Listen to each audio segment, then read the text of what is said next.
स्वागत है। मैं हूं स्वाति। आइए नजर डालते हैं इस वक्त की हेडलाइंस पर। नगर निगम की जर्जर मकानों को हटाने की कार्रवाई जारी।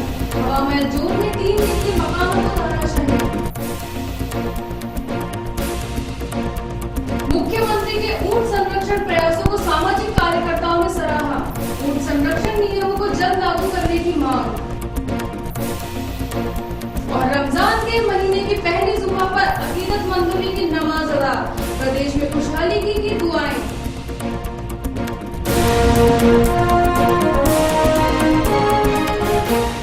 नगर निगम के सीईओ एलसी असवाल के निर्देश के बाद शहर में जर्जर मकानों को गिराने की कार्रवाई शुक्रवार को भी जारी रही।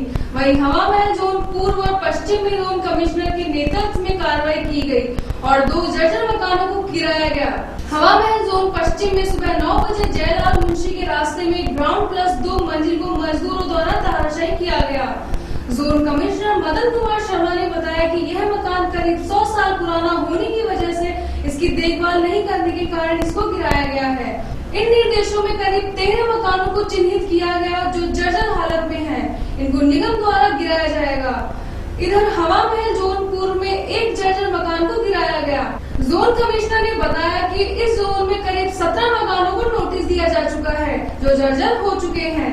गौरतलब है कि जयलाल मुंशी का रास्ता तीसरे चौराहे पर स्थित एक 3 मंजिला जर्जर भवन को 2 दिन पहले ही ध्वस्त किया गया था और इस जोन की यह दूसरी कार्रवाई है।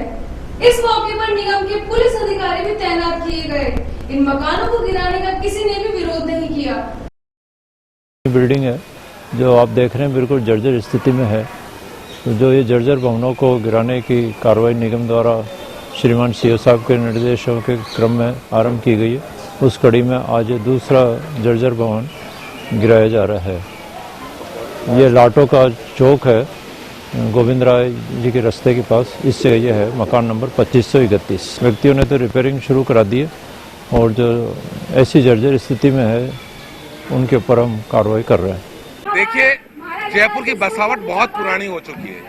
हवा महल पूर्व और हवा महल पश्चिम क्षेत्र में लगभग हमने 30 जर्जर मकानों को नोटिस दिए हैं। वो कभी भी गिर सकते, मेन सड़कों पर है, गलियों के मेन नुकड़ों पर है। हमने एक ये अभियान के तौर पर इनको तय किया कि जो नोटिस दिए गए मकान है उनमें सबको जो ज्यादा जर्जर है उनको प्रायोरिटी के हिसाब से तोड़ते चले जाएं और जयपुर शहर को एक सुखद एहसास देवें, जिससे जान माल का हानि होने का जहां अंदेशा है उसको बचाया जा सके। जिसमें हमने ये आप लोगों को सबको पता है कि 3-4 मकान हमने गिराए हैं। केंद्र के एनडीए एवं राज्य की भाजपा सरकार द्वारा जन विरोधी नीतिगत फैसले लेकर महंगाई को अनियंत्रित रूप से बढ़ाए जाने के विरोध में राजस्थान प्रदेश कांग्रेस कमेटी के निर्देशानुसार बुधवार को प्रातः 11 बजे सभी जिला कांग्रेस कमेटियों द्वारा जिला मुख्यालय स्थित जिला कलेक्ट्रेट कार्यालय के बाहर धरना प्रदर्शन आयोजित किया जाएगा। इस संबंध में राजस्थान प्रदेश कांग्रेस कमेटी के अध्यक्ष सचिन पायलट ने समस्त जिला कांग्रेस कमेटियों के अध्यक्षों तथा प्रदेश कांग्रेस पदाधिकारी को एक परिपत्र जारी किया है, जिसमें उल्लेख किया गया है कि केंद्र के एनडीए एवं राज्य की भाजपा सरकार ने रेल यात्री किराए में करीब 14.2% एवं माल भाड़े में 6.5% की बेतहाशा वृद्धि की है। डीजल, पेट्रोल, रसोई गैस के दामों में अनावश्यक वृद्धि करके आमजन पर भारी बोझ डाला है। रेगिस्तान के जहाज माने जाने वाले मरुस्थलीय प्राणी ऊंट को बचाने के लिए राज्य सरकार के प्रयासों की पशु संरक्षण में लगे कार्यकर्ताओं ने सराहना की है। शुक्रवार को स्टैचू सर्किल पर एकत्र हुए कार्यकर्ताओं ने मुख्यमंत्री की पहल का स्वागत करते हुए ऊंट संरक्षण के लिए कानूनी प्रावधानों को जल्द लागू करने की मांग की। इस कार्यक्रम में Jaipur federation of animal protection organisation से जुड़े कार्यकर्ताओं ने ऊंट की हालत पर चिंता जताते हुए कहा कि राज्य में ऊंटों की संख्या घटकर 3 लाख रह गई है, जो खतरनाक संकेत है। पीएमओ के निदेशक वर्णा मल्होत्रा ने कहा कि ऊंट के संरक्षण में संबंधित कानूनों को जल्द लागू किया जाए। हमें बहुत खुशी है कि जो मुख्यमंत्री ने अभी कुछ दिन पहले ये स्टेटमेंट रिलीज किया कि ऊंट एक स्टेट एनिमल का दर्जा दिया जाएगा। हमें बस अब उनसे यही निवेदन है कि जो ऊंट अब लुप्ति की कगार पे खड़े हुए हैं उनको जल्दी जीवन दान दे और इस कानून को जल्दी लागू करें। इसी सेशन में इस बिल को विधानसभा में टेबल किया जाए और इसको जल्दी लागू किया जाए। हमें मुख्यमंत्री को धन्यवाद करने के लिए हम आज सब यहाँ इकट्ठे हुए हैं हम जयपुर के अलग अलग, राजस्थान के अलग अलग पशु कल्याण संस्थाएं हैं। हम में से बहुत सारे जयपुर के और अन्य सिटीजन्स हैं जो अब सिर्फ हम यहाँ आके मिलके सीएम को धन्यवाद करने के लिए आए हैं। देखिए, जो ऊँट जो असलियत में कम्युनिटीज़ जो जैसलमेर की कम्युनिटीज़ हैं जो ऊँटों पे रिलाय करती हैं अपने लाइवलीहुड के लिए, उनके लिए ऊँट की सुरक्षा के लिए स्टेट एनिमल का दर्जा बहुत अच्छा है। जो अभी सारे ऊँट उन्हें अपने बीमार ऊँट, बुढ़े ऊँट उन्हें बेचने पड़ रहे हैं, जो इलीगल स्लॉटर और ट्रैफिकिंग हो रही है वो सब बंद हो जाएगी। तो मेरे ख्याल से तो जो कम्युनिटीज़ हैं अलग अलग गाँव की, उनको खुशी होनी चाहिए कि ये स्टेट एनिमल का दर्जा दिया जा रहा है। गांधीनगर अतिरिक्त मुख्य अभियंता कार्यालय पर शुक्रवार को अपनी मांगों को लेकर राजस्थान जन स्वास्थ्य अभियांत्रिकी विभाग तकनीकी कर्मचारी संघ की ओर से प्रदर्शन किया गया। संघ के प्रदेशाध्यक्ष यश प्रताप सिंह के नेतृत्व में जिले के कर्मचारियों ने ओवरटाइम भुगतान डीपीसी करने और नई भर्तियों की मांग को लेकर प्रदर्शन किया और अतिरिक्त मुख्य अभियंता को ज्ञापन दिया। वहीं कर्मचारियों ने अधिकारियों पर उपेक्षा करने का आरोप लगाते हुए मांगे नहीं माने जाने पर आंदोलन की चेतावनी दी।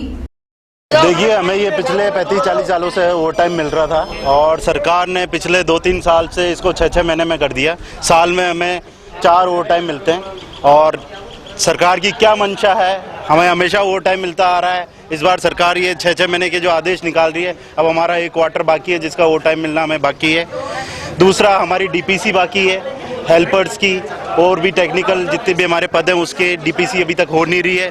तो हम चाहते हैं सरकार से जल्दी डीपीसी हो, कर्मचारियों का पद वो हेल्पर पे है तो उसको आगे प्रमोशन मिले। दूसरा, नई भर्ती की हमने मांग की है। हम चाहते हैं कि ज़्यादा से ज़्यादा हेल्पर भर्ती हो, क्योंकि 2015-16 तक लगभग राजस्थान में 18 से 20 हज़ार कर्मचारी रिटायर हो रहे हैं पीएचडी में। तो हम चाहते हैं सरकार से, क्योंकि पीएचडी एक बहुत बड़ा महकमा है और पानी की सप्लाई अपने आप में एक जन सेवा है, तो हम चाहते हैं कि ये पानी की सप्लाई सुचारू रूप से चलती रहे। तो इसके लिए हेल्पर की सबसे ज़्यादा ज़रूरत है, वनस्पत जय्य नयन के। नगर निगम प्रशासन ने 27 जून को जो कोचिंग सेंटर सील किए थे उनमें से 11 सेंटरों की सील गुरुवार को अंडरटेकिंग लेकर खोल दी। अंडरटेकिंग में संचालकों ने लिखकर दिया है कि वह इन सेंटरों में फायर फाइटिंग सिस्टम को नियमानुसार लगवाएंगे। जानकारी के मुताबिक निगम ने शपथ पत्र में सेंटर संचालकों से विद्युत भार का JVVNL से अनापत्ति प्रमाण पत्र लेने, पार्किंग की व्यवस्था करने, आने जाने का रास्ता सही करवाने की भी अंडरटेकिंग ली है। ये सभी शर्तें संचालकों को 30 दिन के अंदर पूरी करनी होगी। नगर निगम जयपुर की ओर से शुक्रवार को निगम मुख्यालय में पन्नाधाय जीवन अमृत योजना के अंतर्गत बीपीएल परिवारों के नियमित 529 छात्र छात्राओं को जो विद्यालयों द्वारा छात्रवृत्ति के लिए चयनित किए गए थे, उन्हें सूची अनुसार छात्रवृत्ति वितरित की गई। इस मौके पर नगर निगम के उप महापौर मनीष पारिक और निगम के मुख्य अधिकारी LC आसवाल ने बच्चों को छात्रवृत्ति के चेक वितरित किए। इस मौके पर LC आसवाल ने कहा कि आज प्रेरणा और संकल्प लेने का अवसर है। उपस्थित विद्यार्थी यह प्रेरणा ले कि वे जीवन में पढ़ लिख कर आगे बढ़े और IAS, डॉक्टर, इंजीनियर बने। बीपीएल परिवारों के नियमित छात्र छात्राओं जिनको पन्नाधाय जीवन अमृत योजना के अंतर्गत सरकार द्वारा यह जो छात्रवृत्ति वितरित की जा रही है, इसका सदुपयोग कर अपने जीवन का लक्ष्य हासिल करें। आज हमने ये पहल 2 चीजों पर की है। प्रेरणा इस बात की लें कि जो मध्यम वर्गीय परिवार के बच्चे हैं, जो बच्चियां हैं, वो आगे आकर और आगे बढ़ें, उनके सुखद भविष्य का निर्माण हो। जो बच्चों को चेक साल बार नहीं मिलते थे, वो हमने हाथों हाथ उनको दे दिए और इनके सबके खाते हैं। नहीं होंगे तो कोई खोल लेगा, तो इनको एक हाथों हाथ पैसा मिल गया। 1500 रुपया, 1000 रुपया इनका जेब में जाता है तो यूनिफॉर्म सिलाएगा। स्कूल का सत्र चालू हो रहा है, किताबें लेगा, यूनिफॉर्म सिलाएगा। इसको एक बहुत अच्छा एक सुकून मिलेगा और बहुत आगे बढ़ेगी गाड़ी। दूसरा, जो मेन हमारे एनजीओ के साथ में जो संकल्प लिया गया है इस वर्कशॉप में, वो संकल्प ये लिया गया है कि जयपुर पॉलीथीन मुक्त हो। जो हमारे एनजीओ काम कर रहे हैं उनमें लगभग 3,500-4 हज़ार आदमी काम करते हैं। वो उनको और ये बच्चों को ये संकल्प लिया इन्होंने कि न घर में वो पॉलीथीन वापरने देंगे और न पॉलीथीन का यूज करेंगे और न पॉलीथीन में सब्जी और फल लाएंगे। ये प्रेरणा और संकल्प का वर्कशॉप ये अच्छा समागम है। जो निश्चित रूप से एक सुखद अनुभूति की ओर, सुखद भविष्य की ओर बढ़ेगा। और इसका मकसद यही है, हमारा जयपुर स्वच्छ जयपुर, खुशहाल जयपुर। इस तरह का था कि पहले सरकारी दफ्तर से स्कूल में जाते थे, स्कूल से फिर बच्चों को बुलाया जाता था, जो पास आउट होते थे बाद में जिस दिन बुलाते थे बच्चे नहीं आते थे, और जिस दिन वो चेक देते थे इस तरह से कई दिन चक्कर लगाने पड़ते थे। उससे बचने के लिए नगर निगम ने ही इस बार ये चेक का वितरण अपने हेडक्वार्टर पर कर दिया है, ताकि बच्चों को हाथों हाथ राशि मिल सके और अपने खाते में जमा करके वो जो 1200 रुपये उनको प्राप्त होने वाले हैं वो तुरंत हो जाए। इसके साथ ही हमने पॉलीथीन मुक्त जयपुर शहर का एक अभियान भी इसके तहत जारी किया, जिसके तहत बच्चों में जागरण अभियान हो के अब वो घर में पॉलीथीन नहीं आने देंगे। तो जो लोग बच्चे चेक लेकर जा रहे हैं, अगर वो घर पे ये डिटरमिन कर लेंगे कि पॉलीथीन की थैली का इस्तेमाल नहीं करेगा उनका घर, तो उससे बहुत कुछ हमको फायदा मिलेगा, क्योंकि पॉलीथीन खाने से गायों की मृत्यु हो जाती है। और इसी तरह से जो नाले हैं, सीवर है, उसमें पॉलीथीन फंस जाती है, जिसके कारण सीवर चौक हो जाता है, नाले चौक होते हैं और सड़क पे पानी आता है, नालियां भर जाती है। उससे दोनों को कम्बो ये बनाया गया, जिसके तहत पॉलीथीन मुक्त जयपुर का अभियान भी चालू किया गया, और साथ ही बच्चों को चेक देकर उनको भी मिलने वाली जो परेशानी है उससे छुटकारा देने की कोशिश की गई। नगर निगम सीईओ ने गुरुवार को एक आदेश जारी कर शहर में 500 वर्ग मीटर से बड़े भूखंडों पर बने कॉमर्शियल भवनों की जांच के लिए कहा है। इसमें उन भवनों में फायर फाइटिंग सिस्टम नियमानुसार लगे हैं अथवा नहीं, इसकी जांच के लिए मुख्य अग्निशमन अधिकारी को निर्देश देते हुए 7 दिन में रिपोर्ट पेश करने के लिए कहा है। जानकारी के मुताबिक आदेश में 500 वर्ग मीटर से ज्यादा में निर्मित व्यवसायिक भवनों, सभी गैस गोदामों, खतरनाक ज्वलनशील पदार्थ का उपयोग या उत्पादन करने वाली फैक्ट्रियों, होटलों, बहुमंजिला भवनों और ऐसे भवन जिनमें काफी ज्यादा व्यक्तियों का आगमन हो, इसके अलावा बर्फ खानों, कोल्ड स्टोरेज आदि स्थलों में आग के बचाव के लिए क्या इंतजाम है, इसकी जांच करने के निर्देश दिए हैं। कांग्रेसी नेता व प्रदेश कांग्रेस के महासचिव विक्रम सिंह का 55वां जन्मदिन शुक्रवार को विश्वकर्मा इंडस्ट्रियल एसोसिएशन भवन में मनाया गया। इस मौके पर रक्तदान शिविर भी आयोजन किया गया, जिसमें करीब 300 यूनिट रक्त एकत्रित किया गया। इस मौके पर कांग्रेस प्रदेशाध्यक्ष सचिन पायलट से कांग्रेस पदाधिकारियों ने विक्रम सिंह को जन्मदिन की बधाइयां दी। ये रक्तदान शिविर का आयोजन है हर साल की तरह। हर साल हमारे यहाँ के कांग्रेसी स्थानीय नेता विक्रम सिंह जी शेखावत का हर साल हम जन्मदिवस मनाते हैं, और उस जन्मदिवस के ऊपर हम रक्तदान शिविर लगाते हैं। इसकी मुख्य वजह ये है, जन्मदिन तो हम और किसी तरीके से मना सकते हैं, लेकिन रक्तदान का इसलिए हम रखते हैं कि हम जो ब्लड डोनेशन जो यहाँ करते हैं ये ऐसा है गरीबों के और जिन ज़रूरतमंदों के लिए काम में इसको लिया जाता है। इसलिए कि हमने लक्ष्य बना रखा है कि हर साल रक्तदान शिविर लगाना है और गरीबों की जितनी मदद हो सके, जितना किसी ज़रूरतमंद को ब्लड पहुँच सके, उसके लिए सहयोग होगा हमारी तरफ से पूरा सहयोग। हाँ बिल्कुल साहब, ये इसके अलावा कच्ची बस्तियों में फल वितरण है गरीबों के लिए, गरीबों के बच्चों के लिए, स्कूल के लिए। अब जैसे नया साल चालू हो गया, स्कूल सेशन चालू हो गया, उसके लिए कॉपी किताबें वगैरह सब वो हमारी तरफ से दिया जाता है बच्चों। महेश नगर थाना इलाके में बीती रात ट्रेन की चपेट में आने से एक युवक की मौत हो गई। सूचना मिलने पर पुलिस मौके पर पहुंची और शव को पोस्टमार्टम के लिए अस्पताल भिजवाया। मृतक की शिनाख्त चित्तौड़गढ़ निवासी नरेंद्र लाल मीणा के रूप में हुई। पुलिस के अनुसार बीती रात अर्जुन नगर फाटक के पास ट्रेन की चपेट में आने से एक युवक की मौत हो गई।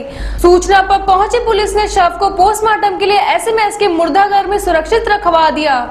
पुलिस ने बताया कि मृतक के पास मिली आईडी के आधार पर उसकी शिनाख्त की गई। नरेंद्र लाल मीणा मूलतः चित्तौड़गढ़ जिले के प्रतापगढ़ का रहने वाला था। मुरलीपुरा थाना इलाके में एक युवक ने प्रेम जाल में फंसाकर युवती से बलात्कार किया और अभियुक्त ने पीड़िता की अश्लील फोटो खींचकर ब्लैकमेल कर कई दिनों तक दुष्कर्म किया और किसी को बताने पर जान से मारने की धमकी भी दी। इस संबंध में पीड़िता ने थाने में मामला दर्ज करवाया। पुलिस मामले की जांच कर रही है। पुलिस के अनुसार तारानगर झोटवाड़ा निवासी युवती ने आरोप लगाया कि मूलतः हरियाणा निवासी अजय मुरलीपुरा स्थित श्याम रेजिडेंसी अपार्टमेंट में रहता था और आरोपी ने पहले युवती से दोस्ती की, फिर प्रेम जाल में फंसाकर बलात्कार किया। इसके बाद 3 जुलाई को आरोपी अजय युवती को अपने फ्लैट में ले गया और अश्लील फोटो खींचकर उसे सार्वजनिक करने की धमकी देकर उसे अपनी हवस का शिकार बना डाला। राजधानी में न्यू सांगानेर रोड पर आग की खबर मिलने से अग्निशमन दल मौके पर पहुंचा और पुलिस ने भी चुस्ती फुर्ती दिखाई, लेकिन मौके पर पहुंचने के बाद पता चला कि वहां स्कूल के बाउंड्री में कचरा जल रहा था। अग्निशमन अधिकारी भी कचरे की आग को देखकर वापस लौट आए और पुलिस अधिकारी ने भी अपनी ड्यूटी संभाली। रमजान के मुकद्दस महीने के पहले जुम्मे पर जामा मस्जिद जौहरी बाजार में शुक्रवार दोपहर 12 से 2:30 तक विशेष नमाज अदा की गई। इस मौके पर नमाजियों ने प्रदेश में अच्छी बारिश और अच्छे हालात के लिए खुदा से गुजारिश की। जुम्मे की पहली अजान मोहम्मद मुबारक ने 12:55 पर दी और खुतबे की अजान दोपहर 1:30 पर हुई। इंतजामिया कमेटी जामा मस्जिद के अध्यक्ष नईमुद्दीन कुरैशी ने बताया कि मुफ्ती आमजद अली ने नमाज अदा कराई। नमाज से पहले दोपहर 1 से 1:25 तक रमजान के बारे में तस्वीर की। इस संबंध में पुलिस प्रशासन व अन्य विभाग तथा व्यापार मंडल के सहयोग से व्यवस्था की गई। इस मौके पर बड़ी तादाद में मुस्लिम लोगों ने नमाज से अपने वजू किया और नमाज पढ़ी। इज्जत का शुक्र अदा करते हैं कि उसने रमजान मुबारक का ये महीना हमें अता फरमाया और इस मुबारक महीने का पहला जुमा हमें अता फरमाया। उस परवरदिगार का कर्म है कि जयपुर शहर जौहरी बाज़ार की इस जामा मस्जिद में हम लोगों ने पूरे अमन अमान और सुकून के साथ जनाब मुफ्ती अमजद अली साहब की क़यादत में ये जुमा अता फरमाया। हम अल्लाह का शुक्र अदा करते हैं। रमजान मुबारक का ये जो महीना है, ये महीना हमारे लिए तरबियत का महीना है और रोज़ा जो इस्लाम के 5 सुतून हैं उनमें रोज़े का एक अपना मकाम है, जिसमें अल्लाह रब्बुल इज़्ज़त ने फरमाया कि रोज़े का बदल मैं खुद हूँ। रोज़े का मतलब सिर्फ भूख और प्यास नहीं है, बल्कि अपने नफ्स पे काबू पाना। एक एक चीज़ का रोज़ा होता है। मिसाल के तौर पे आँखों का रोज़ा, जिससे आप बुरी चीज़ों को ना देखें, किसी नामहरम पे नज़र ना डालें। ज़बान का रोज़ा, जिससे आप किसी को गलत बात ना कहें। बहुत सारी चीज़ें, अपने नफ्स पे काबू पाना, बुरी चीज़ें करने की तरफ जब राग़िब होता है उसको रोकने, इसी का नाम रोज़ा है। और ये एक महीने जो रोज़े रखने का मकसद ही है कि आइंदा ज़िंदगी में जो आने वाले 11 महीने हैं उसको हम बहुत अच्छे से गुजार सकें।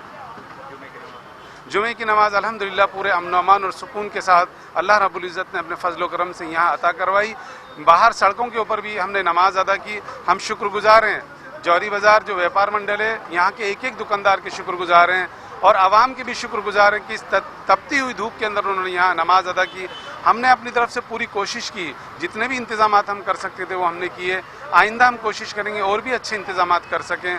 अलमिया काम, चाहे पुलिस डिपार्टमेंट हो, चाहे PHD का हो, चाहे नगर निगम हो, उन सब के भी हम शुक्रगुजार हैं कि उन्होंने सफाई से लेके और सिक्योरिटी से लेके सभी तरह के इंतज़ामात किए। हम तहे दिल से उनका शुक्रिया अदा करते हैं। परम पूजनीय गणनी आर्यका प्रमुख 105 श्री सुपार्श्वमूर्ति माता जी की सुयोग शिष्यतमा श्रमणी आर्यका 105 श्री गौरतमी माता जी एवं शुक्लिका 105 श्री आर्धशतमी माता जी संगठन के पावन एवं मंगल सानिध्य पर पंडित शनंत कुमार शास्त्री के निर्देशन में शुक्रवार को वरुण पत्र मानसरोवर स्थित श्री दिगंबर जैन मंदिर के प्रांगण में आयोजित 3 दिवसीय सर्वोत्तर भद्र मान स्तंभ वेदी प्रतिष्ठा समारोह में तीसरे और अंतिम दिन प्रातः 6 बजे आचार्य विद्यासागर सभागार में विराजमान श्री जी के कल अभिषेक एवं शांति धारा का आयोजन कर नित्य पूजन किया। प्रचार संयोजक अभिषेक जैन ने बताया कि आर्यका गौरवमती माता जी संगठन के सानिध्य में शुक्रवार को प्रातः 7 बजे हवन एवं विश्व शांति के लिए पूर्ण शांति अनुष्ठान किया गया। चलते चलते नजर डालते हैं इस वक्त की हेडलाइंस पर।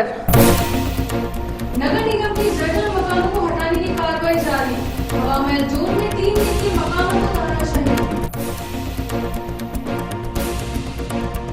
मुख्यमंत्री के ऊंट संरक्षण प्रयासों को सामाजिक कार्यकर्ताओं ने सराहा। ऊंट संरक्षण नियमों को जल्द लागू करने की मांग। और रमजान के महीने की पहली जुम्मा पर अकीदतमंदों ने की नमाज अदा। प्रदेश में खुशहाली की दुआएं।